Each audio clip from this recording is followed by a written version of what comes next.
મહાનગરોમાં સૌથી વધુ ઓલા ઉબેર જેવી ટેક્સીમાં લોકો મુસાફરી કરવાનું ખૂબ પસંદ કરે છે, પરંતુ હવે તેવા લોકોના ખિસ્સાનું ભારણ વધી જશે.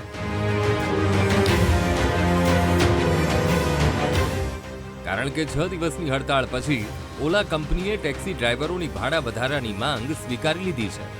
એટલે કે જો તમારે હવે ઓલામાં મુસાફરી કરવી હશે તો પ્રતિ કિલોમીટર 20 રૂપિયા ભાડું ચૂકવવું પડશે.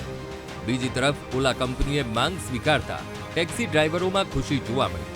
સાથે તેઓ ઉબેર રેપિડોના બહિષ્કારની વાતો કરી રહ્યા છે.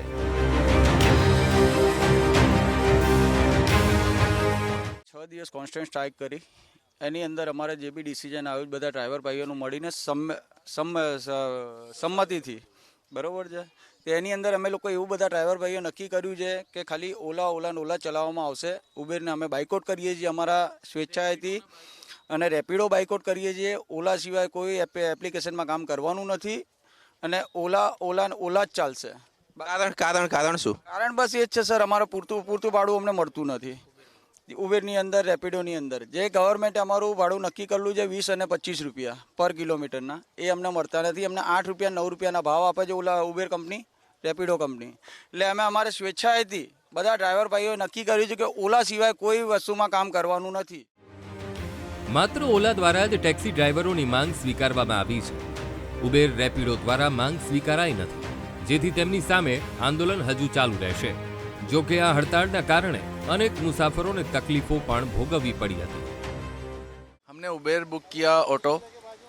अभी वो हमको बोल रहे हैं हम इधर खड़े हैं. वहाँ पर हम पूछ रहे हैं तो कि भाई आप बाहर जाओ. अब इतना दूर से हम लोग, ये ट्रॉली भी हमारे को लेकर यहाँ बाहर आनी पड़ रही है, और उबेर वाला हमारे को दिख भी नहीं रहा है, हमारा ऑटो वाला. अहमदाबाद में स्ट्राइक चल रही है. अच्छा ऐसा है.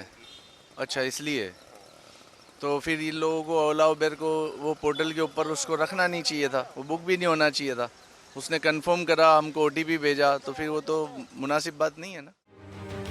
મુસાફરોને હવે ભાડા મોંઘા તો લાગશે, પરંતુ મહદઅંશે શાંતિ પણ થઈ છે, કારણ કે 6 દિવસથી બંધ ટેક્સી સેવા ફરી શરૂ થઈ છે.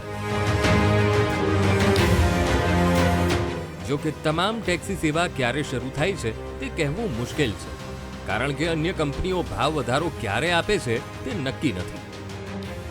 કેમેરામેન અજય પટેલ સાથે પાર્થ જાની, BTV ન્યૂઝ, અમદાવાદ.